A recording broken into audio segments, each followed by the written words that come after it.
மத்தேயு எழுதின சுவிசேஷம் 27ஆம் அதிகாரம் 24, 25 சொல்லுகிறது, கண்மலையின் மேல் தன் வீட்டை கட்டின புத்தியுள்ள மனுஷனுக்கு ஒப்பிடுவேன், அந்த கண்மலையின் மேல் அஸ்திவாரம் போடப்பட்டிருந்தது அப்படின்னு இருக்கு. இந்த கண்மலையின் மேல் கட்டின வீடு, இதை குறித்து நீங்கள் அநேக காரியங்கள், அநேக செய்திகளை கேட்டிருப்பீர்கள், அநேக காரியங்களை இதை குறித்து பார்த்திருப்பீர்கள். ஆனால் இதிலிருந்து ஒரு சில காரியங்களை வாசித்துக் கொண்டிருந்த போது சில காரியங்களை கர்த்தர் உணர்த்தினபடினாலே அதை குறித்து தான் நாம் இன்னைக்கு பார்க்க போகிறோம். இந்த கண்மலை என்பது நம்ம எல்லோருக்கும் அறிந்திருக்கிறபடி உபாகமத்தின் புஸ்தகம் 32ஆம் அதிகாரம் 4வது வசனம், அவர் கண்மலை. யார் அந்த கண்மலை? வாசியுங்கள். 1 கொரிந்தியர் 10:4 வாசிங்க பார்ப்போம்.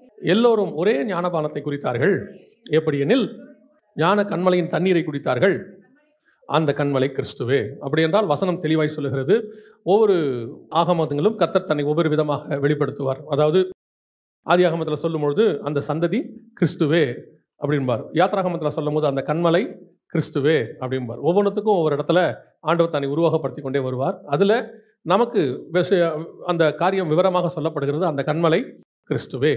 கிறிஸ்துவின் மேல் அஸ்திவாரம் போடப்பட்ட மனுஷன் அப்படின்னு இருக்கிறது. இந்த கிறிஸ்துவின் மேல் அஸ்திவாரம் போடப்படுதல் என்றால் என்ன அப்படின்னு நம்ம எல்லாருக்கும் தெரியும். நம்ம எல்லோருமே இப்பொழுது கிறிஸ்துவின் மேல் தான் இருக்கிறோம், கண்மலையில் தான் கட்டப்பட்டு கொண்டே இருக்கிறோம். ஆனால் கிறிஸ்துவின் மேல் அஸ்திவாரம் போடப்படுகிற நம்முடைய சுபாவம் எப்படிப்பட்டதாக காணப்படுகிறது? ஏன் நாம் கிறிஸ்துவின் மேல் அஸ்திவாரம் போடுகிறோம்? பல நேரங்களிலே கிறிஸ்துவை தேடுவதற்கான முகாந்திரம், ஏன் கிறிஸ்துவை தேடுகிறோம் அப்படிங்கிறது தான் ரொம்ப முக்கியம். இன்னைக்கு கிறிஸ்தவம் என்பது அல்லது கிறிஸ்து என்பது எப்படி மாறிவிட்டது என்று சொன்னால், எல்லா கடவுள்களையும் எல்லோரும் எதற்காக தேடுகிறார்களோ அதே போல கிறிஸ்துவையும் தேடுகிற இடத்துக்கு நாம் வந்திருக்கிறோம். மற்ற கடவுள்கள், அதாவது வசனம் அழகாக சொல்லும், நம்ம கண்மலை மற்ற கண்மலைகளைப் போல அல்ல அப்படின்றது. அதாவது கிறிஸ்து மற்றவர்களைப் போல அல்ல. இந்த கிறிஸ்துவுக்கு ஒரு வித்தியாசம் இருக்கிறது. எல்லோரும் பொதுவாக தெய்வ நம்பிக்கை, கடவுள் நம்பிக்கை உண்டு, அதாவது பெரும்பான்மையானவர்களுக்கு. அப்படி அவர்கள் கடவுள் நம்பிக்கை எதுக்காக இருக்கிறது என்று சொன்னால், தங்கள் கடவுளிடத்திலிருந்து அவர்கள் ஆசீர்வாதத்தை பெற்றுக்கொள்வதற்கு, தங்கள் கடவுள்கள் தனக்கு நன்மை செய்யும் என்கிற நம்பிக்கையில் இப்படி பல காரியங்கள் இருக்கிறது. ஆனால் நாம் இயேசுவை தேடுவது அதற்காக மட்டும்தானா, அல்லது அதுதான் மூல காரணமா அப்படின்னு பார்க்கணும். சபை எதற்காக உருவாக்கப்பட்டது? ரட்சிக்கப்பட்டவர்களை கர்த்தர் சபையிலே அனுதினமும் சேர்த்து கொண்டு வந்தார்.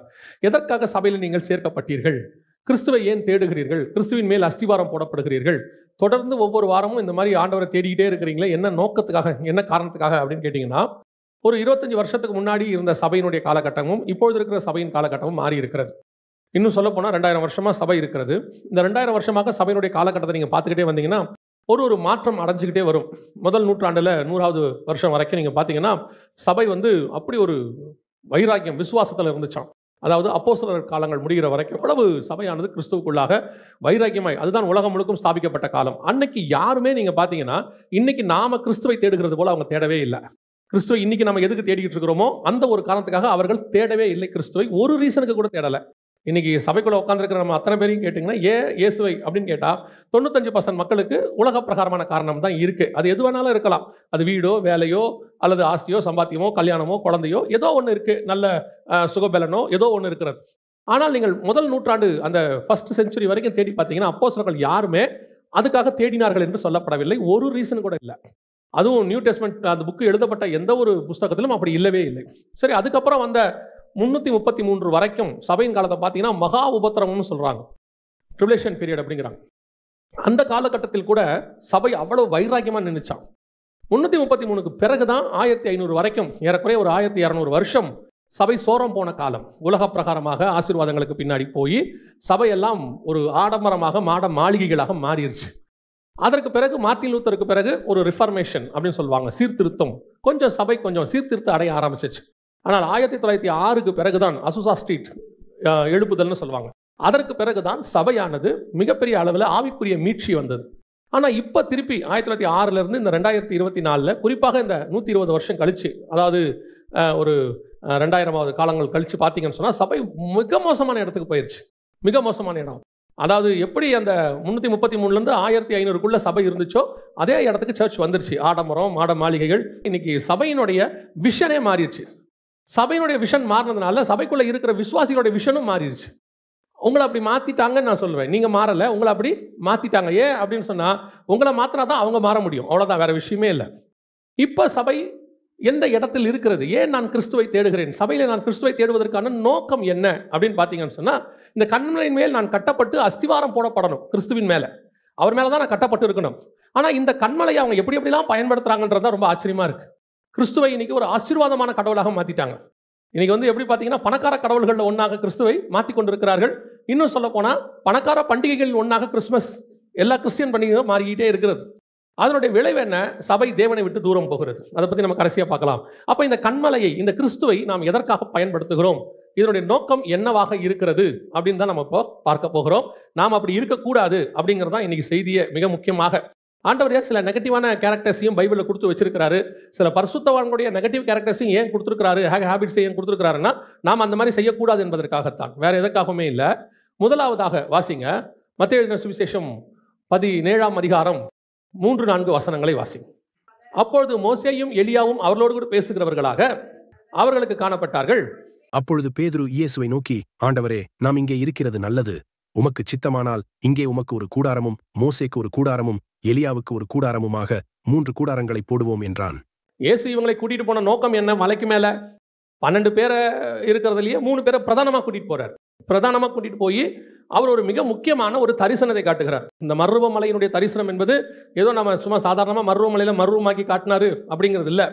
ஏன் மோசே எலியா அப்படின்னு பார்த்தீங்கன்னு சொன்னால், இவங்க 2 பேருக்கும் 2 விதமான முக்கியத்துவம் இருக்கும். அதில் ஒன்று, மோசே நியாயப்பிரமாணத்தினுடைய அடையாளம். போய் அவர் தான் நியாயப்பிரமாணத்தை சீனாய் மலையில் வாங்கிட்டு வந்தவர். பிரமாணத்தை வாங்கும்போது அவர் தான் கிறிஸ்துவை சந்தித்தவர். அவர் தான் சந்தித்து பிரமாணத்தை வாங்கிட்டு வந்தவர். எலியா அவர் தான் சுழல் காற்றில் ஏறி எடுத்துக்கொள்ளப்பட்டார். புதிய ஏற்பாட்டு சபைக்கான அடையாளம், சுயாதீன பிரமாணத்துக்கான அடையாளம் அவர்.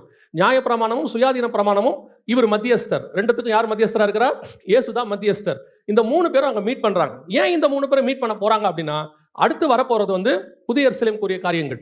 புதிய எருசலேமினுடைய மதில் நியாயப்பிரமாணமும் அஸ்திவாரமும் அப்போஸ்தலர்களும், இது 2ம் சேர்ந்து ஒரு மனவாட்டி சபையாக வரப்போகுது. அது மட்டும் இல்லாம 2 சாட்சிகள் வரப்போறாங்க 11ஆம் அதிகாரம் வெளிப்படுத்தின விசேஷத்துல.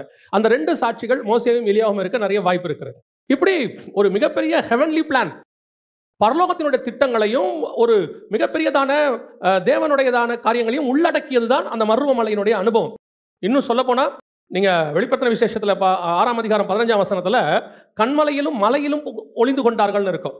இந்த 2மே யாருக்கு யாருக்கு சம்பந்தம்னு பார்த்தீங்கன்னா, மோசேக்கும் எலியாவுக்குமான சம்பந்தம்.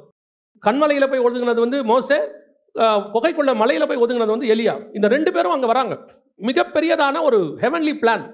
அந்த பிளானை எக்ஸ்பிளைன் பண்றதுக்காக இவங்க 3 பேரையும் கூட்டிட்டு போறாரு. இவங்க 3 பேரையும் கூட்டிட்டு போய் உட்கார வைக்கிறார். கர்த்தர் எப்பவுமே உங்களை என்னையும் ஒரு ஆவிக்குரிய அனுபவத்தில் உயரமான ஸ்தலத்துக்கு, உன்னதமான காரியத்துக்கு கூட்டிட்டு போவதற்கு காரணம் மிகப்பெரியதான பரலோகத்தின் திட்டத்தை வெளிப்படுத்துவதற்கு. உங்களை என்னையும் உலக பிரகாரமான எல்லாருக்கும், இப்ப பாருங்க, உலக பிரகாரமா நல்லா உழைக்கிறவனுக்கு, நல்லா கஷ்டப்படுறவனுக்கு நல்ல ஆசீர்வாதம் கிடைக்குது. வீடு கிடைக்குது, வாசல் கிடைக்குது, கார் கிடைக்குது. அப்படியே பார்த்தீங்கன்னு சொன்னா கோடிக்கணக்கில் இருக்காங்க.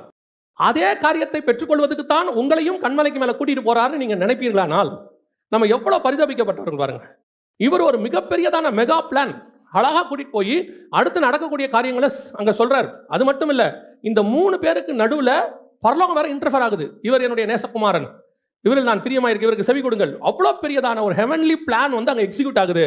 ரொம்ப சிம்பிளா பேதுரு கேட்பாரு, உமக்கு ஒரு கூடாரமும், மோசேக்கு ஒரு கூடாரமும், எலியாவுக்கு ஒரு கூடாரமும். அதாவது அந்த இடத்துல இருக்கக்கூடிய ஒரு பிரசன்ஸ், அந்த இடத்துல இருக்கக்கூடிய ஒரு சந்தோஷத்தை அவர் அப்படியே தக்க வைத்துக் கொள்ள விரும்புகிறார். இங்கே இருந்துருவோமே, எதுக்கு கீழே போய்கிட்டு இதெல்லாம் செஞ்சுட்டு இருக்கணும்? ஒரு பக்கம் மோசே, ஒரு பக்கம் எலியா, ஒரு பக்கம் பரலோகம், கூட நீங்க, எல்லாம் நல்லா இருக்கு, பிளசண்டா இருக்கு. எதுக்குப்பா நமக்கு இந்த வேலை? கீழெல்லாம் போய் அடி உத வாங்கிட்டு, திட்டு வாங்கிக்கிட்டு, அவங்ககிட்ட பிரச்சனை வாங்கிட்டு, பேசாம நம்ம இப்படி ஒரு பிளசண்டான ஒரு இடத்துல, அதுவும் கூடாரம். அவர் என்ன நினைக்கிறாருன்னா, செட்டில் ஆயிடலாம் நினைக்கிறார்.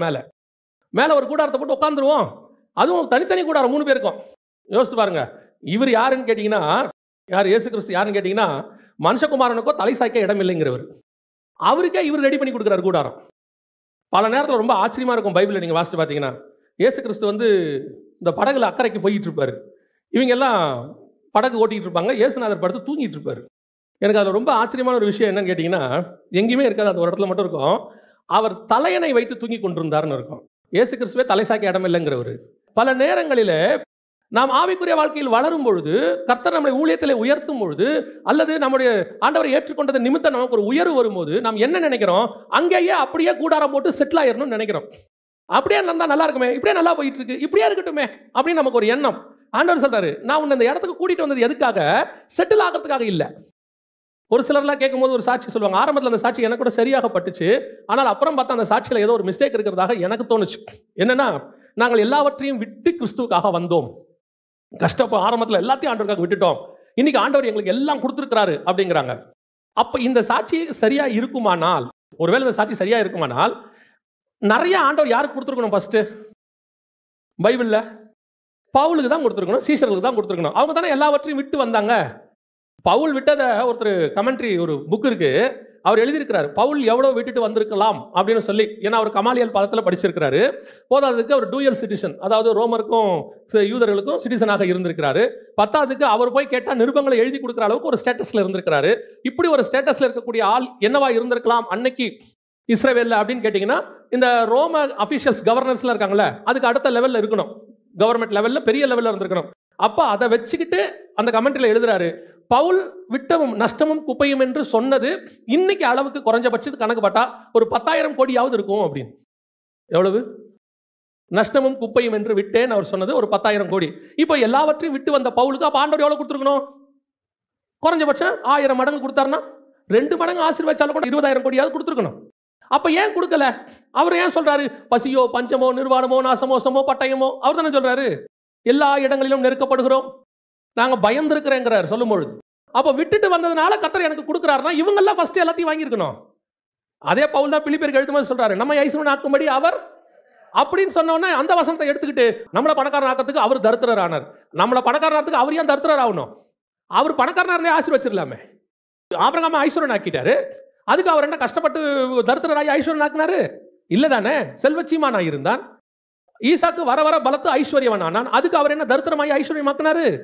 அப்ப நம்மை ஐஸ்வர்யமாக்கும்படி அவர் தரித்திரர் ஆனார் என்பது உலக ஆசீர்வாதத்தை குறித்து அல்ல. நம்மளை பணக்காரன் ஆக்கணும்னா அவருக்கு அவசியமே இல்லை தரித்திரர் ஆகணும்னு. நம்ம ஸ்பிரிச்சுவலி ஐஸ்வர்யன் ஆக்கிறதுக்காக அவர் பாவமானார்.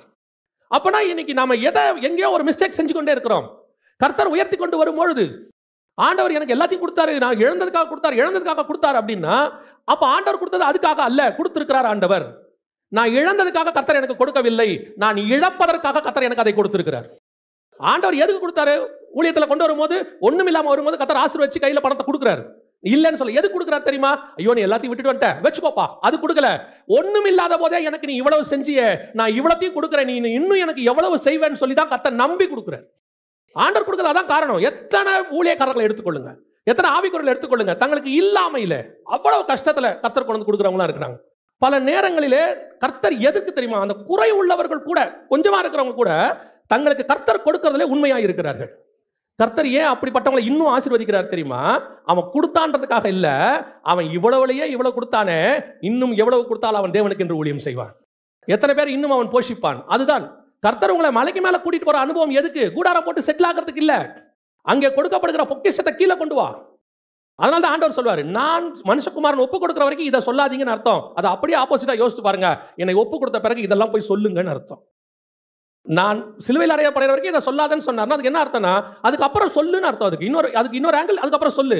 எதுக்கு நான் உன்னை மேல கூட்டிட்டு போறேன்? 9 பேருக்கு சொல்லாத நான் ஏன் உனக்கு சொல்றேன்? இது கீழே சாட்சியாய் பிரசங்கிக்கப்பட வேண்டிய காரியம்.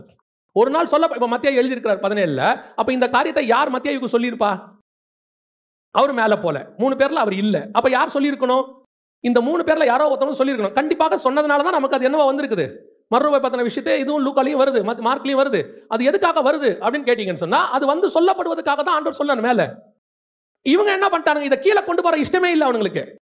இந்த விஷயத்தை கீழே கொண்டு போற எண்ணமே அவங்களுக்கு இல்ல. மேலேயே செட்டில் ஆயிடுவோம், இங்கே ஒரு கூடாரத்தை போட்டுருவோம். என்ன ஒரு தாட்டு பாருங்களேன். இப்போ யோசிச்சு பாருங்க, மேலேயே கூடாரம் போட்டாச்சுனே வச்சுப்போம்.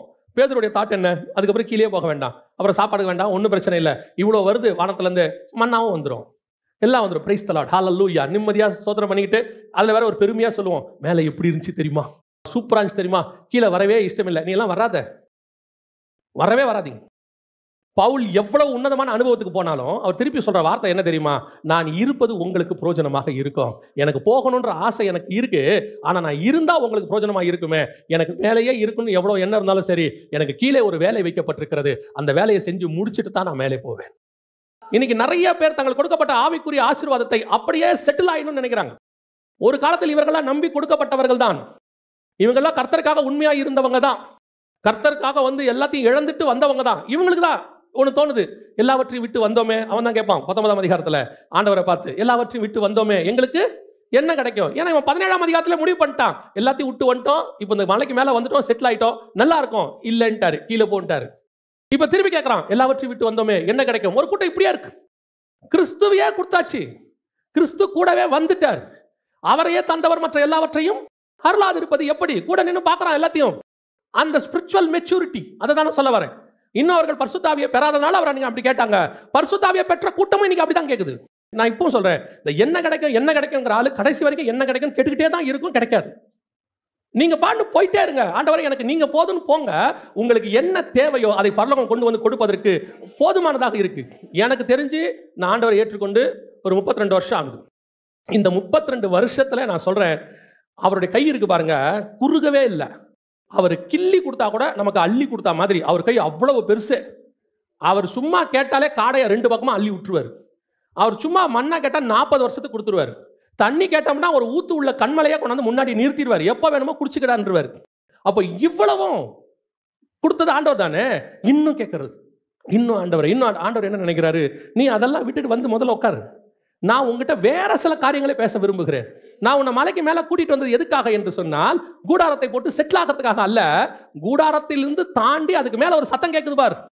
அந்த சத்தம் என்ன பேசுன்றதை கேளு. இனி நடக்க போற சம்பவங்களை குறித்து, கிறிஸ்துவின் மரணத்தை குறித்து அவர்கள் பேசிக் கொண்டிருந்தார்கள் இருக்கு. மனுஷகுமாரனுடைய பாடுகளை குறித்து. அவன் அதை விட்டுட்டான் பாருங்க. கர்த்தர் நம்மோடு கூட ஆவிக்குரிய வாழ்க்கையில உயரத்துக்கு கூட்டிட்டு போவதற்கு காரணம் என்ன? ஆசீர்வதித்து உலக பிரகாரமா பந்தாவா இருப்பதற்காக அல்ல, உங்களையும் என்னையும் கொண்டு அவருடைய திட்டத்தை கீழே செய்வதற்கு மேலே கூட்டிக் கொண்டிருக்கிறார். அப்ப ஆண்டவர்கிட்ட எப்பவுமே கேட்கணும், ஆண்டவர் என்னை மேலே கூட்டிட்டு போறதுக்கு எது கூட்டிட்டு போறீங்க? என்ன நோக்கத்துக்காக? இந்த வேர்ல்டு மைண்டை எடுத்துடணும். இதுக்காகத்தாங்கிறத தூக்கிடணும். ஏதோ ஒரு ஆசீர்வாதத்தை கொடுக்க போறாரு, ஏதோ ஒன்று கொடுக்க போறாரு, வீடு கொடுக்க போறாரு, காடு கொடுக்க, இல்ல அதெல்லாம் வேண்டாம். அதெல்லாம் வேணும்னா அதுல தானா கொடுத்துட்டு போயிட்டே இருப்பாரு. இவ்வளவு பெரிய பூமியை படைச்சவருக்கு ஒரு 1200 ஸ்கொயர் ஃபீட் தரமாட்டாரா? ஒரு 2400 ஸ்கொயர் ஃபீட் தரமாட்டாரா? ஒரு 2400 ஸ்கொயர் ஃபீட்டுக்கு 25 வருஷம் ஜோம் பண்றீங்க. எப்போ கொடுப்பீராண்டவரே, எப்போ கொடுப்பீராண்டவரே? அவர் சும்மா சொன்னார், ஏன்ச்சி நடடா மொத்த தேசத்தையும் தரான்ட்டு போயிட்டே விட்டார். அவர் பாட்டுன்னு, உனக்கு மட்டும் இல்லை உன் சந்ததிக்கும் தரேன்ட்டார். அவர் நினைச்சாரா நிமிஷத்துல எல்லாத்தையும் கொடுத்துருவாரு. ஆனால் என்னை நீர் அழைத்தது எதுக்காக? கானானுக்கு எதுக்கு கூட்டிட்டு வந்தீங்க ஆண்டவரே? ஆபிரகாமுக்கு, அவருக்கும் அப்படித்தான், நம்மள மாதிரி தான் ஆபிரகாம். இல்லை இல்லாமல் இருக்கிறேனே, தேசத்தை எப்பொழுது கொடுப்பீர், எப்போது இந்த தேசத்தை சொந்த, எல்லாம் கேட்டுக்கிட்டே வராரு. ஒரு இடத்துல தோணுது, இல்லையே நம்மளை கூட்டிட்டு வந்தது இதுக்காக இல்லையே, இதுக்கு எதுக்கு என்ன ஐப்ராத் நதிக்கரையில இருந்து கூட்டிட்டு வரணும், மெசபொத்தேமியா தேசத்துல இருந்து கூட்டிட்டு வரணும், அதுக்கு அங்கேயே ஒரு லேண்ட் எனக்கு கொடுத்துருக்கலாமே.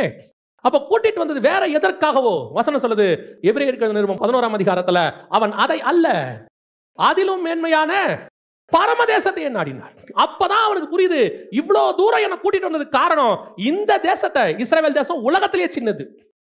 இஸ்ரவேல் தேசம் உலகத்திலேயே சின்னது. அவர் அமெரிக்காவுக்கு கொடுக்க கூட்டிட்டு வரல, ஆஸ்திரேலியாவுக்கு கொடுக்க கூட்டிட்டு வரல, இந்தியாவை கொடுக்க கூட்டிட்டு வரல, இஸ்ரவேலை கொடுக்க கூட்டிட்டு வந்திருக்கிறாரு. அப்ப இந்த தேசத்தை கொடுக்கவா என்ன கூட்டிட்டு வந்தீங்க? இல்ல, இந்த தேசத்தில் வரப்போகிற கிறிஸ்துவை கொடுப்பதற்காக நான் உன்னை கூட்டிக் கொண்டு வந்தேன். அந்த சந்ததி கிறிஸ்துவே. அந்த கிறிஸ்துவின் வழியாக இந்த உலகத்தையே மீட்கிற பிளான் உன் மேல இருக்கு ஆபிரகாம். நான் உன்னை கூட்டு வந்ததுக்கு இதாப்பா காரணம்.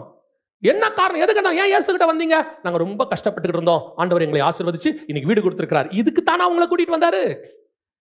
எதுக்கு இங்க வந்தீங்க? நான் குழந்தையே இல்லாம இருந்தேன், கர்த்தர் கூட்டு வந்து எனக்கு ஒரு குழந்தை கொடுத்தா. அப்ப இதுக்கு தான் கர்த்தர்ட்ட வந்தோமா? இதல்ல, இதிலும் மேன்மையான பிளான் உன் மேல ஒண்ணு வச்சிருக்கிறேன், ஹெவன்லி பிளான். அதுக்காகத்தான் உன்னை கூட்டு வந்திருக்கிறேன். அப்போ மலைக்கு மேல போகிறது எதற்காக என்பதை நாம் தெளிவாக புரிந்து கொள்ள வேண்டும். மேல போகும்போது தோணக்கூடாது, உலக பிரகாரம் ஆசீர்வாதத்துக்கு மட்டுமே போகக்கூடாது, அதையே யோசிக்க கூடாது. எப்போ கொடுப்பீர் எப்போ கொடுப்பீர்? இப்ப யோசித்து பாருங்க, நாம் 20 வருஷத்துக்கு முன்னாடி இருந்ததை விட கர்த்தர் நம்மளை நல்லா வச்சிருக்கிறாரா இல்லையா? பூமியில ஆசீர்வாதமாக தான் வச்சிருக்காரு. கர்த்தர் எனக்கு எல்லாத்தையும் கொடுத்து தான் வச்சிருக்காரு, ஆசீர்வச்சு தான் வச்சிருக்காரு, ஒரு குறை கிடையாது. அப்ப இதுக்கு தான் கூட்டு வந்தாரா? இல்ல, இந்த ஊழியத்துக்கு தான் கர்த்தர் என்ன கூட்டிட்டு வந்திருக்கிறார். அவர் எனக்கு கார் கொடுக்க வீடு கொடுக்க கூட்டிட்டு வரல, அதுக்கு பின்னாடி இந்த ஊழியம் இருந்திருக்கு. இந்த ஊழியத்தின் வழியாக அவருடைய திட்டம் ஒன்று உலகம் முழுக்க இருக்கு. ஒவ்வொருத்தருக்கும், உங்க அத்தனை பேருக்கும் அப்படித்தான் கர்த்தர் வைத்திருக்கிறார். அல்லேலூயா. நான் ஏன் கண்மலையின் மேல் கொண்டு வரப்பட்டேன்? நான் ஆசீர்வதிக்கப்பட்டு அங்கே செட்டில் ஆவதற்கு அல்ல, அங்கே கிடைக்கிற ஆவிக்குரிய மன்னாவை கொண்டு வந்து கீழே கொடுப்பதற்கு. இரண்டாவது, அவர்கள் ஏன் மலைக்கு நேராக கொண்டு போகப்பட்டார்கள்? வாசிங்க, வெளிப்படுத்தின விசேஷம் 6ஆம் அதிகாரம் 15, 16 வாசிங்க. பூமியின் ராஜாக்களும் பெரியோர்களும் ஐசுவரியவான்களும் சேனை தலைவர்களும் பலவான்களும் அடிமைகள் யாவரும் சுயாதீனர் யாவரும் பர்வதங்களின் குகைகளிலும் கண்மலைகளிலும் ஒளித்துக் கொண்டு பர்வதங்களையும் கண்மலைகளையும் நோக்கி, நீங்கள் எங்கள் மேல் விழுந்து சிங்காசனத்தின் மேல் வீற்றிருக்கிறவருடைய முகத்திற்கும் ஆட்டுக்குட்டியானவருடைய கோபத்திற்கும் எங்களை மறைத்துக் கொள்ளுங்கள். இந்த வசனத்துக்கு பின்னாடி உலக பிரகாரமான காரணம் ஒன்று இருக்கு. உதாரணமா என்னன்னா, ஒரு மிகப்பெரியதான அழிவு ஒன்று வரப்போகிறது வேர்ல்டு வைட். இதுக்கப்புறம் வரப்போற சம்பவம் அது. அந்த சம்பவத்தில் ஜனங்க எல்லாரும் என்ன செய்வாங்களாம்? மலைகளிலும் கண்மலையிலும் போய் ஒளிந்து கொள்வார்கள், பாதுகாப்பாக இருப்பதற்காக ஒளிந்து கொள்வாங்க. அதான் அந்த வசனத்துக்கான பின்புலம். ஆனா அதை ஸ்பிரிச்சுவலா நீங்க தியானிச்சு பாருங்க. இது இஸ்ரவேல் உலகம் முழுக்க நடக்க போற ஒரு சம்பவம். அந்த வசனத்தை இன்னும் வாசிங்க. ஓசியாவின் புஸ்தகம் 10ஆம் அதிகாரம் 8வது வசனம். இஸ்ரவேலுடைய பாவமாகிய ஆபேனின் மேடைகள் அழிக்கப்படும், முட்செடிகளும் முட்பூண்டுகளும் அவர்கள் பலிபீடங்களின் மேல் முளைக்கும். பர்வதங்களை பார்த்து எங்களை மூடுங்கள் என்றும் குன்றுகளை பார்த்து எங்கள் மேல் விழுங்கள் என்றும் சொல்லுவார்கள். இது ஒரு பெரிய அழிவு நடக்க போகிறதான சம்பவத்தில் அவங்க போய் பதுங்கி கொள்றாங்க. எல்லாரும் மலைகளுக்கு ஓடி போறாங்க. அடுத்து இன்னும் சில வருஷங்கள்ல இது நடக்க போகுது. ஸோ இந்த காரியத்தை தான் அங்கே முன்குறிக்கப்பட்டிருக்கிறது. அவங்க அதை செய்கிறாங்கன்ட்டு இது மொத்தம் 3 இடத்துல பைபிளில் ஆண்டவர் சொல்வார். இன்னொரு இடம் ஏசாயா புஸ்தகம் 2ஆம் அதிகாரம் 10வது வசனம் வாசிங்க பார்ப்போம். 2:10. கர்த்தரின் பயங்கரத்துக்கும் அவருடைய மகிமை பிரதாபத்திற்கும் விலகி நீ கண்மலையில் ஒதுங்கி மண்ணில் ஒளித்துக்கொள். நல்லா கவனிச்சுக்கொள்ளுங்க. இந்த 3 இடத்துலையும் ஒரு விஷயத்த சொல்றாரு. மிக முக்கியமாக ஒரு அழிவு வருகிற காலத்தை குறித்து. ஆனால் இதை ஸ்பிரிச்சுவலி எடுத்துக்கிட்டீங்கன்னா மிகப்பெரியதான எந்த ஒரு அழிவு வரும்போதும் அவர்கள் கண்மலையில் போய் பதுங்கிக் கொள்வது பழக்கம். இன்னைக்கு நாம மலையின் அனுபவத்துக்கு எங்க வரோம், எப்ப கண்மலைக்குள்ள வரோம் அப்படின்னா, முதல்ல வந்தவன் ஆசீர்வாதத்துக்கு வந்தவன், 2வது வந்தவன் பாதுகாப்புக்கு வந்தவன்.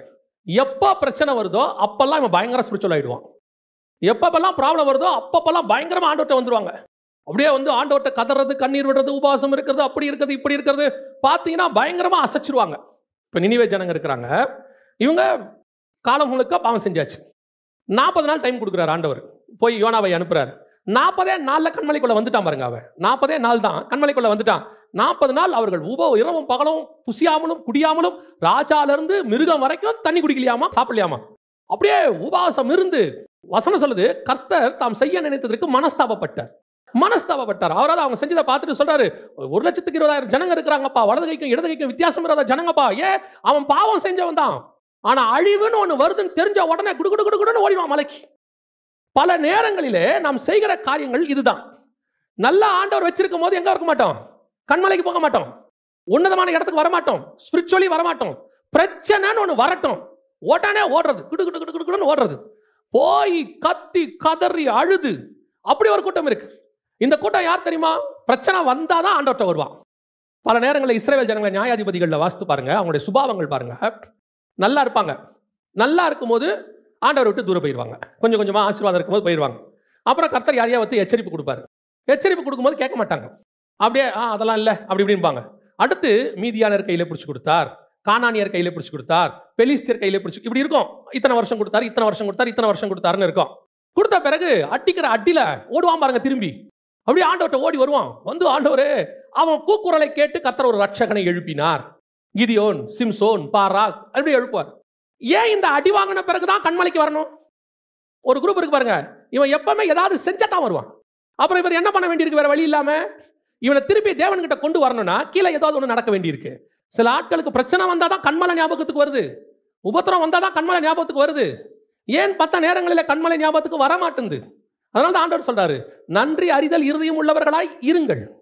ஆண்டவர் செய்த நன்மைகளுக்கு, இதுவரை செய்த நன்மைகளுக்கே நாம இன்னும் எத்தனை வருஷம் சபைக்கு வந்தாலும் பத்தாது. ஆண்டவர் பாவத்திலிருந்து மன்னிச்சு விடுதலை ஆக்கி இருக்கிறாரு. இந்த ஒரே ஒரு காரியம் போதும். இந்த ஒரு காரியம் போதும். பரலோகம் வர்ற வரைக்கும் நம்ம சபைக்கு வந்துகிட்டு தான் இருக்கணும், ஆண்டவர் தேடிக்கிட்டு தான் இருக்கணும்.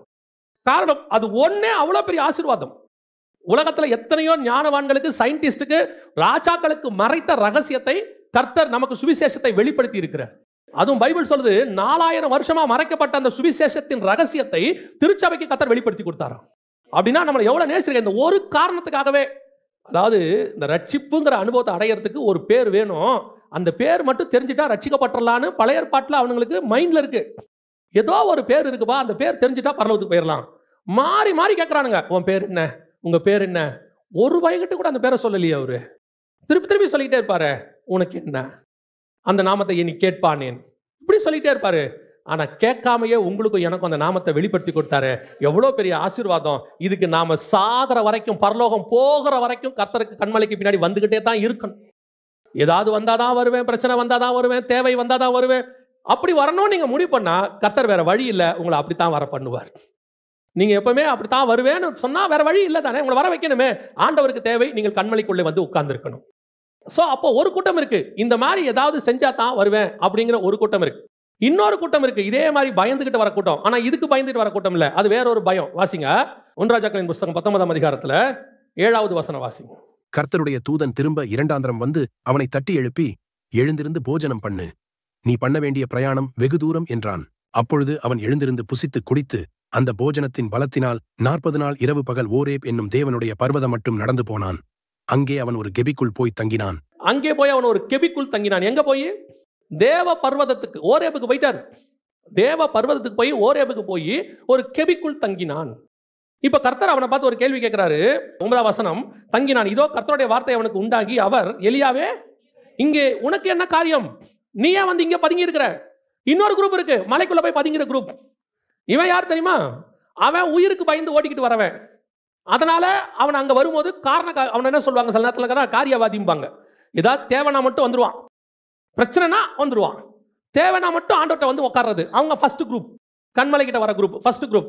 ஏதோ ஒரு தேவை இருக்கு, எப்பயாவது வருவாங்க, பிரச்சனை வந்தா தான் வருவாங்க. அப்ப ஆண்டவர் பார்க்கறாரு, பிரச்சனையை கொடுத்துட்டே இருந்தா என்ன செஞ்சுட்டே இருப்பான், வந்துகிட்டே இருப்பான். அதனால வந்து அடிக்கடி சொல்லுவாங்க ஒரு சிலர், எப்ப பாருங்க பிரச்சனை வந்துகிட்டே இருக்கு, ஒன்று போய் வருது, ஒன்று போய் ஏன் வருது? ஒன்று போகும்போதே நீங்க வந்துட்டீங்கன்னா இன்னொன்று வராது, ஒன்று போன உடனே வர்றது, சரியான உடனே திருப்பி போயிடுது, திருப்பி வருது, திருப்பி வர்றது, திருப்பி போயிடுறது. அதனால தான் பார்க்குறாரு ஆண்டவர், இவனை இப்படியே தான் வச்சுக்கணும், வச்சுக்கிட்டா இவன் சரியா இருப்பான் அப்படின்னு.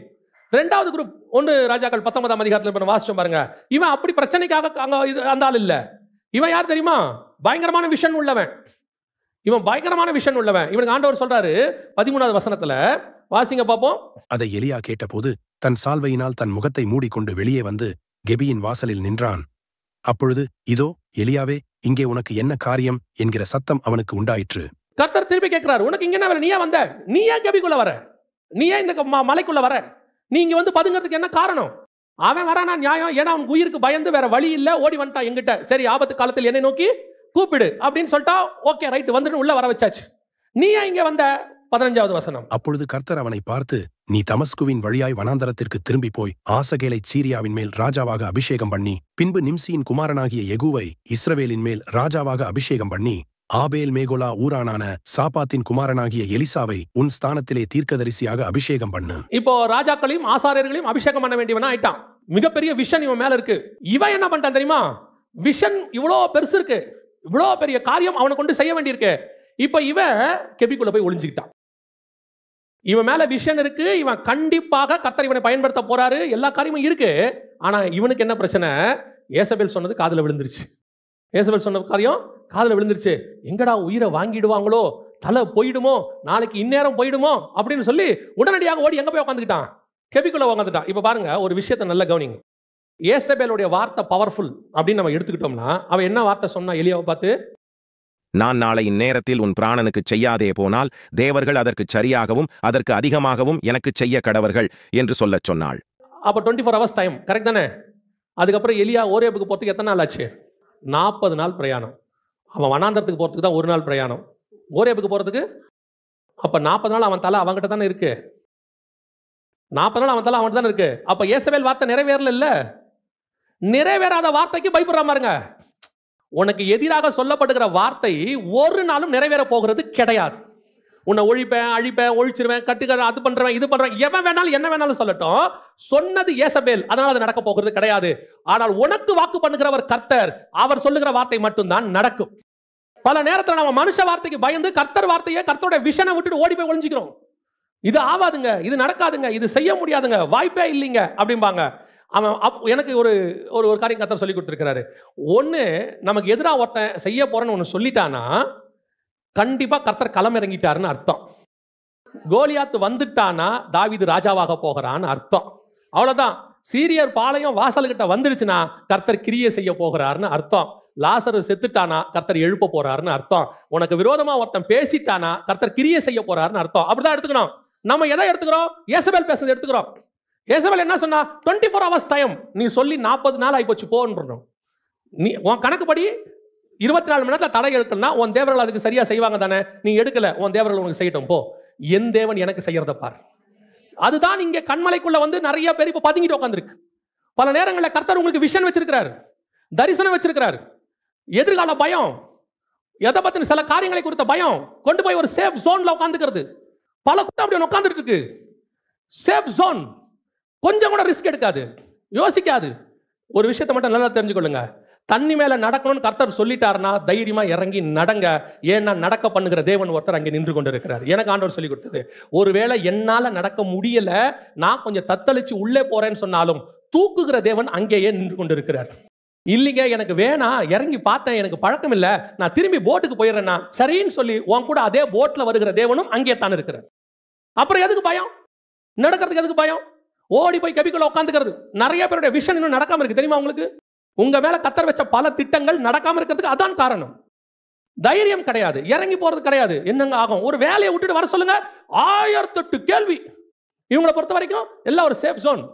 ஒரு தம்பி எனக்கு தெரிஞ்சு ஒரு 15 வருஷத்துக்கு முன்னாடி அருமையான ஊழியம், ரொம்ப நல்ல ஊழியம். அது கூப்பிட்டாங்க, ஆண்டவர் கூப்பிட்டாரு, அவனும் ஒப்பு கொடுத்துட்டான். வந்தவன் கல்யாணம் பண்ணான். கல்யாணம் பண்ண உடனே இப்போ பயம் வந்துருச்சு, குடும்பத்தை நடத்தணும், என்ன செய்யணும் அப்படின்னு. உடனடியாக ஒரு ஸ்தாபனத்துக்கு கீழே போய் கேட்டான், உங்களுக்கு கீழே தான் இருந்துக்கிட்டுமா? ஏன்னா மாதம் மாதம் அந்த ஸ்தாபனத்தில் என்ன செய்வாங்க, ஆனால் தேவ சித்தம் அதுவும் இல்லை, அவனை வச்சு வேற ஒரு ஊழியம் செய்யணுங்கிறதா கர்த்தர் திட்டம். போய் கேட்டான், நாங்கள் உங்ககிட்ட வந்து சேர்ந்துக்கிட்டோமான்னு. அந்த ஸ்தாபனக்காரங்களும் சேர்த்துக்கிட்டாங்க. கொஞ்ச நாள் ஆச்சு, ஒரு சர்ச்சு பாஸ்டர் கிட்ட போய் கேட்டான், உங்ககிட்ட நான் சேர்ந்துக்கிட்டுமா? அவரும் சரி சேர்ந்துக்கோன்னு சொல்லிட்டாரு. கொஞ்ச நாள் ஆச்சு, இன்னொரு ஸ்தாபனத்திட்ட போய் கேட்டான், நான் இனிமேட்டு உங்ககிட்ட வரட்டுமா? அவங்களும் சேர்த்துக்கிட்டாங்க. இப்படி யாருக்கிட்டையாவது தான் இருக்கணும்.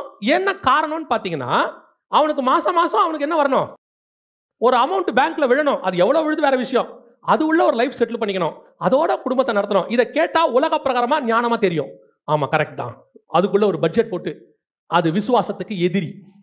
விசுவாசம் எனப்படுவது யாதெனில், நம்பப்படுகள் மேல் உறுதியும் காணப்படாத மேல் நிச்சயம். எங்க பாப்பா போற தெரியாது. யார் கூப்பிட்டுருக்கா? யாரும் கூப்பிடல, ஆண்டவர் தான் கூப்பிட்டாரு. அப்புறம் கானான்ல யார் உனக்கு தெரியும்? யாருமே தெரியாது. இல்லை அங்கே மோசமானவங்க இருந்தால் இருந்துட்டு போட்டோம், பஞ்சம் இருந்தால் இருந்துட்டு போட்டோம், வழியில் வனாந்திரம் வந்தால் வந்துட்டு போட்டோம். அப்புறம் என்னப்பா இப்படி இறங்கி போற? இவ்வளத்தையும் தாண்டி ஒருத்தர் என்னை கூப்பிட்டுருக்காரு, அவர் இதையெல்லாம் தாண்டி நடத்த வல்லமை உள்ளவர், நான் நம்பி போறது அவரைத்தான். நடுவில் சரி நீங்கள் எல்லாத்தோடையும் போறீங்க, வனாந்திரம் வராதா? பிரச்சனை வராதா? நீங்கள் மாதம் மாதம் சம்பாதிக்கிறதுனால உங்களுக்கு பிரச்சனையே வரலையா? எல்லாம் நல்லா கவனிச்சுக்கொள்ளுங்க. நம்முடைய காலங்கள் அவருடைய கரத்தில் வரையப்பட்டிருக்கிறது. அவர் நியமிச்ச நிமிஷத்துக்கு முன்னாடி கூட நம்முடைய ஜீவன் இந்த பூமியை விட்டு வெளியே போகாது. எதுக்கு பயம்? எதுக்கு எடுத்தாலும் பயம். கெபிக்குள்ள போய் தங்கிக்கிற ஒரு கூட்டம். நல்லா கவனிச்சுக்கொள்ளுங்க. கர்த்தர் உங்களை என்னையும் அழைச்சிருக்கிறாரு.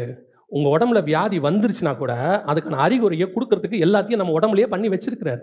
அது நேரத்தில் கர்த்தர் நேர்த்தியாய் செய்து காப்பாற்றுவார். அவர் சொல்லி முடிக்கிற வரைக்கும் உங்கள் ஜீவன் இந்த பூமியை விட்டு போகவே போகாது. ஏன்னா உங்களை கொண்டு நிறைவேற்ற காரியத்தை உங்களை வச்சு தான் நடத்த முடியும், வேற யாரை வச்சு நடக்க முடியாது. அது காட்ஸ் பிளான். யோசிச்சு பாருங்க, இன்னைக்கு நமக்கு 70 பலத்தின் மிகுதினால் 80ங்கிறோம் இல்லையா? ஒரு 100 வருஷத்துக்கு முன்னாடி நம்ம என்ன நினைப்போம்? அப்பெல்லாம் ஒரு 90 100 வரைக்கும் இருந்தாங்க. இப்போ தானே தாவீதுக்கே 70 தானம்மா, அவ்வளோ பெரிய ராஜாவே 70ல் போயிட்டாரு. அந்த காலத்துல 70 தான் நார்மல். இப்போ பார்த்தீங்கன்னா அப்படி ஒரு எப்படியாவது சொல்கிறேன், எந்த கிபிக்குள்ளையும் போய் பயந்து உட்காராதீங்க. ஏன்னா உங்கள் மேலே இருக்கிற தரிசனம் பெருசு, உங்கள் மேலே உள்ள விஷன் பெருசு, உங்களை கொண்டு கர்த்தர் செய்ய வேண்டிய காரியங்கள் பெருசு. உங்களை பிசாசு டைவர்ட் பண்ணி பயமுறுத்தி உங்கள் வாழ்நாள் ஃபுல்லாக இப்படியே அலைய விட்டுருவான், இதுக்கு பின்னாடியே அலைய விட்டுருவான். எதிர்கால பிரச்சனை, வியாதி, பலகீனம், அப்படி இருக்கு, யோசிச்சுக்கோ, பொண்ணு கல்யாணத்துக்கு என்ன பண்ண போற, பையன் படிப்புக்கு என்ன பண்ண போற, இப்படியே உங்களை பின்னாடி கபிக்குள்ள அமைச்சிக்கிட்டே இருப்பான். அவன் திட்டம் என்ன தெரியுமா? நீ உன் விஷனுக்கு நேரம் ஓடிடக்கூடாதுன்னு. அதுக்கு மட்டும் ஒன்று செய்யணும், யார் என்ன வேணாலும் சொல்லட்டும், நான் தாயின் கருவில் உருவாகும் முன்னே எல்லாம் நோட்டு போட்டு எழுதி ஜீவ புஸ்தகத்தில் வச்சிட்டாரு. அதை நிறைவேற்றி முடிக்கிற வரைக்கும் அவர் செய்ய வல்லமை உள்ளவராக இருக்கிறார். அல்லேலூயா. அந்த விசுவாச அறிக்கை, ஏன் இந்த விசுவாச அறிக்கை நீங்க பண்ணவே மாட்டீங்க? இந்த விசுவாச அறிக்கை பண்ண மாட்டாங்க. ஆனா இது மட்டும் விசுவாசமா, நம்ம கொஞ்சம் ஞானமா நடந்துக்கணும், அப்பப்போ பார்த்துக்கணும். இப்படி சொல்றது இது கரெக்டான அறிக்கையா? எனக்கு ஒன்றும் வராது, ஏன்னா ஜீவனும் மரணம் எங்க இருக்க? நாவின் கீழே இருக்க. எனக்கு ஒன்றும் வராது, சர்வ வல்லமை உள்ள தேவன் என்னை நடத்த வல்லமை உள்ளவராக இருக்கிறான்னு சொல்றது விசுவாச அறிக்கை இல்லை. இன்னைக்கு அப்படி ஆயிப்போச்சு. 2 வகையாய் பயந்து கெபிக்குள்ளே ஒதுங்குறவர்கள் இருக்கிறார்கள். ஒன்று ஆபத்துக்கு பயந்து போய் ஒதுங்குறவர்கள், இன்னொன்று இந்த மாதிரி காரியங்கள் இருக்கிற விஷனுக்கு பயந்து போய் ஒதுங்குறவர்கள். கடைசியாக ஒரு காரியம் சொல்லிவிட்டு முடிக்கிறேன், வாசிங்கள். உண்மையிலே கண்மலையின் வெடிப்புக்கு ஏன் போகணும் தெரியுமா? வாசிங்க, உன்னத பாட்டின் புத்தகம் 2ஆம் அதிகாரம் 14வது வசனத்தை வாசிங்க. கண்மலையின் வெடிப்புகளிலும் சிகரங்களின் மறைவிடங்களிலும் தங்குகிற என் புறாவே, உன் முகரூபத்தை எனக்கு காண்பி, உன் சத்தத்தை நான் கேட்கட்டும், உன் சத்தம் இன்பமும் உன் முகரூபம் அழகுமாயிருக்கிறது என்றார். கண்மலையின் வெடிப்புகளிலும் சிகரங்களின் மறைவிடங்களிலும் தங்குகிற என் புறாவே. யாரை பத்தி சொல்றாருன்னா, நம்மளை பத்தி, சபையை பத்தி, மனவாட்டியை பத்தி. சபை எங்க இருக்கணுமா? நல்லா கவனிங்க, கண்மலை வெடிப்புக்குள்ள இருக்கணுமா? என்னங்க இவ்வளோ நேரம் மலைக்கு வெடிப்புக்கு போகக்கூடாது நீங்க இப்போ கடைசியாக எங்க வர சொல்லிட்டீங்க? வெடிப்புக்குள்ள வாங்கன்ட்டீங்களே, கண்மலைக்குள்ள வாங்கன்ட்டீங்க. அர்த்தம் என்னன்னா, கண்மலைக்குள்ள நான் போகணும். எதுக்கு போகணும் தெரியுமா? செட்டில் ஆகிறதுக்காக போகக்கூடாது, பயந்து போய் நான் போகக்கூடாது, விஷனுக்கு பயந்து போகக்கூடாது. எனக்கு ஒரு அழைப்பு இருக்கிறது, என்னை அழைத்து கொண்டு போகிறவர் ஒருவர் வரப்போகிறார், என்னை காத்திருக்கிறதுக்கு ஒரு இடம் நியமித்திருக்கிறார். அந்த இடத்திலே காத்திருப்பதற்கு நான் கண்மலைக்கு போகணும். எங்க இருந்தா நான் எடுத்துக்கொள்ளப்படுவனோ அந்த இடத்துக்கு இருக்கணும். நான் சொல்றது புரியுதா? நிறைய நேரத்தில் பார்த்துருக்கீங்களா, இந்த ஆப்கானிஸ்தான்ல ஈராக்லாம் குண்டு போடுவாங்க. குண்டு போடும்போது விமானத்திலிருந்து வந்து தான் என்ன செய்யறாங்க? குண்டு போறாங்க. தப்பிக்கிற ஜனங்க அந்த ஊர்ல இருந்து எது வழியா தப்பிப்பாங்க? பார்த்துருக்கீங்களா? எது வழியா? விமானத்தில் தப்பிப்பாங்க. இப்போ வங்காளதேசத்தில் கூட ஷேக் ஹசீனா விமானத்தில் தப்பிட்டாங்க. அதே மாதிரி ஆப்கானிஸ்தானில் தாலிபான்கள் ஆட்சிக்கு வந்தாலும் ஜனங்கள்லாம் எதில் தப்பிச்சாங்க? ஆனால் அவன் குண்டு எதுல இருந்தால் போட்டுக்கிட்டு இருக்கான்? விமானத்தில் தான் போடுறான். இப்போ என்ன கேட்கக்கூடாது, அவங்களே விமானத்தில் வந்து போடுறாங்க, விமான ஸ்தலத்தில் தான் வச்சிருக்கிறாங்க எல்லாம். நீங்கள் திருப்பி எங்களையும் விமான தளத்துக்கே போக சொல்கிறீங்களே அப்படின்னா, எந்த இடம் அழிவுக்கு நேராக இருக்கிறதோ அதே இடத்தில் மீட்புக்கான வழியும் அங்கே தான் இருக்கிறது. இப்போ கண்மலைக்குள்ள போய் எதுக்கு நிற்கிறோங்கிறதான் கேள்வி. கண்மலைக்கு போகக்கூடாதுங்கிறது கேள்வி இல்லை. கண்மலைக்கு போகணும். பயந்து போகக்கூடாது, செட்டிலாக்க போகக்கூடாது. கர்த்தருடைய சமூகத்தில் உயர்த்தப்படும் போது எங்கு போகணும் தெரியுமா? நான் கண்மலைக்கு மேலே ஏற ஏற ஏற எனக்கு ஒரே ஒரு நம்பிக்கை இருக்கிறது, ஆண்டவர் வரப்போகிறார். அந்த வருகையில் நான் புறப்பட்டு மேலே போக வேண்டும். அதற்காக நான் இந்த மறைவிடத்துக்கு வருகிறேன். என்ன ஏன் நான் உயரத்துக்கு வருகிறேன்? ஆசீர்வாதத்துக்காக அல்ல, பயந்தல்ல, என் மீட்புக்காக. ஆவிக்குரிய வாழ்க்கையுடைய வளர்ச்சி எதுக்காக தெரியுமா? உங்களை என்னை மீட்பதற்கு. நான் சொல்லிவிட்டு முடிக்கிறேன், கவனியுங்கள். நீங்களும் நானும் பரலோகத்துக்கு போக வேண்டும் என்று சொன்னால், அந்த பரலோகத்துக்கு போகும்பொழுது அவர் விரும்புகிற ஒரு ஆவிக்குரிய ஸ்டாண்டர்ட் அவர் எதிர்பார்க்கிறார். நான் பரிசுத்தராய் இருப்பது போல நீங்களும் பரிசுத்தராய் இருங்கள் அப்படின்னு. அப்போ கர்த்தர் ஒரு எக்ஸ்பெக்டேஷன் வச்சிருக்காரு. அந்த எக்ஸ்பெக்டேஷன் எங்கே வரும்னு கேட்டிங்கன்னா, கொஞ்சம் கொஞ்சமாக அவங்க ஆவிக்குரிய வாழ்க்கையில் ஏற ஏற தான் வரும். கொஞ்சம் கொஞ்சமாக மேலே போக போக வரும். அப்படி மேலே போக போக போக அந்த கண்மலைக்கு மேலே போக போக ஒரு இடம் இருக்குது, உங்களை உருவாக்குகிற இடம் அங்கே இருக்குது. அங்கே உருவாக்கி வச்சிருப்பாரு. நிறைய பாருங்க, பொதுவாக இந்த பறவைகள் மேலே இருக்கிற பறக்கிற பறவைகள் எல்லாம் கூடு கட்டி முட்டை போடுறது எப்பவுமே ஏதோ ஒரு மேலே ஒரு இடத்துல தான் போடும். மரத்துக்கு மேலே ஏதாவது ஒரு இடத்துக்கு தான் போகும். கழுகு என்ன செய்யுமா? கண்மலைக்கு மேலே போயிடுமா, அங்கே போய் போடுமா. ஏன் அப்படின்னு கேட்டிங்கன்னா, நீங்கள் எவ்வளோ உயரத்தில் போய் உங்களுடைய அனுபவத்துக்குள்ளே வரீங்களோ அவ்வளோ தூரம் நீங்கள் கிரியேஷன் உங்களுக்கு வந்து கர்த்தர் மாற்றிக்கொண்டே இருப்பார். சேஃப் ஜோன் அங்கே வச்சு உங்களை உருவாக்கி அப்படியே மேலே கர்த்தர் கொண்டு போக போகிறார். அப்போ நான் ஆண்டவருடைய வாழ்க்கையில் இன்னும் அதிகமாக, ஆண்டவர் கூட இன்னும் அதிகமாக வளரணுன்ற ஆவல் எதுக்காக வருதுன்னு கேட்டால், பரலோகத்துக்கு போகிறதுக்காக தான் வரணும். நான் ஆண்டவரை ஏன் அதிகமாக தேடுறேன்? பரலோகத்துக்கு போகிறதுக்காக. நான் ஏன் சபைக்கு அதிகமாக வரேன்? பரலோகத்துக்கு போகிறதுக்காக. என்னுடைய எண்ணம் முழுக்க முழுக்க எதுவாய் மாறிடணும்? கீழானவைகள் அல்ல, மேலானவைகளாகவே மாறிடணும். இன்னும் கீழானவைகளை மட்டும் தேடுறதுக்காகவே நான் கர்த்தரை தேடக்கூடாது. இது தானாய் நடக்கும். அதில் எந்த குறைவும் வரப்போகிறது இல்லை. கர்த்தர் தந்து நிச்சயம் ஆசீர்வதிக்கத்தான் போகிறார். அதில் எந்த மாற்று கருத்தும் இல்லை. ஆனால் என்னுடைய தாட், என்னுடைய எதிர்பார்ப்பு எதுக்காக இருக்கிறது என்று சொன்னால், எப்படி ஆகிலும் அவரை தரிசிக்கும்படிக்கு, எப்படி ஆகிலும் அவரோடு கூட நான் போய் சேரும்படிக்கு நான் இன்னும் உயரப் போகிறேன், இன்னும் மேலே போகிறேன், இன்னும் அதிகமாய் போகிறேன். அப்போ இந்த உயரம் கர்த்தருக்கு பிரியம். கண்மலைக்கு இப்படி ஏறிக்கு வரணும் மேலே என்ன இருக்குது? கர்த்தருக்கு பிரியம் இருக்கு. இப்போ மோசே மலைக்கு மேலே போயிட்டார். மலைக்கு மேலே போன உடனே கர்த்தர் அவருக்கு ஃபர்ஸ்ட் அந்த பலகைகள்லாம் கொடுத்துட்டார், நியாயப்பிரமாண பலகை. Okay, right, fine. இப்போ திருப்பி ஆண்டவர்கிட்ட கேட்குறாரு, ஆண்டவரே நான் இன்னும் உங்களுடைய மகிமையை பார்க்க வேண்டும். இப்போ கர்த்தர் சொல்கிறாரு, என் அண்டையிலே ஒரு இடம் உண்டு, கண்மலையின் வெடிப்பில் கொண்டு வந்து நான் என்ன செய்வேன்? உன்னை உட்கார வச்சுக்கொள்வேன். அப்போ அந்த கண்மலைக்கு வா. அப்போ இப்போ மோசே போகிறது எதுக்காக தெரியுமா? முதல் முறை மோசே போன போது தேவ பர்வதத்துக்கு போகும்பொழுது அங்கே ஒரு தரிசனத்தை பார்ப்பதற்கு. 2வது முறை போகும்போது கர்த்தருடைய மகிமை, அந்த பயங்கரத்தை பார்ப்பதற்கு. 3வது முறை போகும்போது பிரமாணத்தை வாங்குவதற்கு. ஆனால் 4வது முறை போகும்போது எதுக்கு தெரியுமா? இந்த முறை அவருக்கு வேற எந்த எதிர்பார்ப்பும் இல்லை. ஒரே எதிர்பார்ப்பு, உம்முடைய முகத்தை நான் பார்க்க வேண்டும், உம்முடைய மகிமையை நான் பார்க்க வேண்டும். இந்த அனுபவத்துக்கு தான் கண்மலைக்கு மேலே வரணும். இதுதான் எதிர்பார்ப்பு, விருப்பம், வாஞ்சை எல்லாம் இருக்கணும். கவனிச்சுக்கொள்ளுங்க. நான் இன்னும் ஏன் ஆண்டவருக்குள்ளே வளர்கிறேன்? நான் ஏன் இன்னும் சபைக்கு வருகிறேன்? இன்னும் அதிகமாக நான் தேவனை தேடுகிறேன். ஒரே ஒரு காரணம் இருக்கிறது. அதுதான் உண்மையான காரணம், என் தேவனை தரிசிக்கும்படி, அவரோடு கூட பறந்து போகும்படி. என்னுடைய நித்தியத்துக்கான இடம் கண்மலையில் தான் இருக்கிறது. கண்மலை என்பது என் ஆசீர்வாதத்துக்கான இடம் அல்ல. கண்மலை என்பது பயந்து ஒளிஞ்சு கொள்ளக்கூடிய இடம் அல்ல. கண்மலை என்பது மறுரூபமாகிற இடம், கர்த்தரோடு கூட நான் பறந்து போகிற இடம். அந்த தேவைக்காகவும் அந்த விருப்பத்தோடு தான் நம்ம மலைக்கு மேலே வரணும். அல்லேலூயா.